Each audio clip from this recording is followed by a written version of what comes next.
Good morning. It's Tuesday, July 11th, just about 6 a.m. Central Time. Looking at the precious metals overnight, they're slightly firmer. It's really led by some new momentum in the gold market as it's breaking out over some key moving averages. We got gold right now up about $10, $19.41. Silver up about 2 cents. It's about 20 cents off its highs. We're trading right around 23.37. Copper's unchanged at 3.78, and also platinum up 4 at 9.38. Those bottom three were much higher in the overnight session, and they're kind of losing some momentum as the day goes on. I think there's some profit taking occurring ahead of a lot of the inflation data we have in the United States tomorrow. So looking at what happened here, China had recognized the deflationary inflation data that came out yesterday. We saw PPI, CPI basically unchanged, and that's really a bad sign for China, but it's a good sign for us because we've been playing that they're going to have some kind of stimulus measures at some point going forward.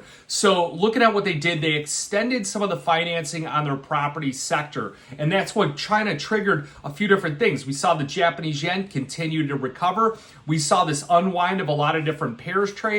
The spillover effect was in a lot of currencies, and the dollar index is under pressure. That's why there's a broad-based kind of commodity rally going on right now. Now, there are some people that are skeptical of the rally because of the fact you've got copper unchanged. You've got the Australian dollar is the only real negative currency that stands out to me. And you got crude oil hovering right around those levels. That is the top end of the congestion zone. So if you've been trading crude oil with me, chances are you've been booking profits up at these levels, and you're going to reposition on any kind of decline on the December contract back in those high to mid 60s. So looking at a couple of things that stand out, we're still seeing a lot of ETF outflow, especially in that gold market. That's going to have to reverse. I think people are panicking. They're chasing other things. So that's why you got that reduction in ETFs. Now, copper, the LME warehouse stockpiles, they're the lowest since April. So I really think, and the speculators are really short on that copper market. So if you do get that kind of, you get that stimulus boost by China,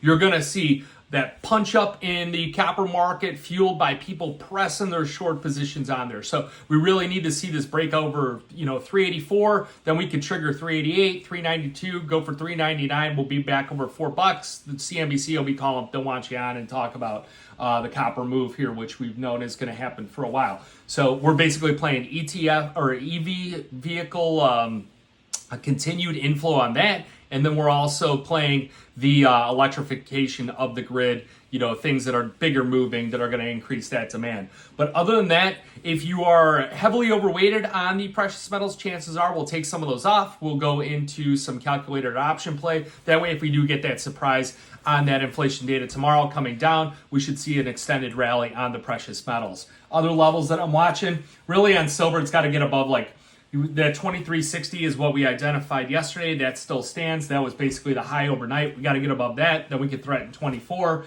On the gold market, it was 1943 to 1945. That was a high overnight. We got to get above there. Then we can go for 1950, 1985, and etc. Copper, again, 382 to 384 is your resistance. Platinum is going to be about 945. High overnight, 943.50. So we need something some kind of catalyst to get this thing going.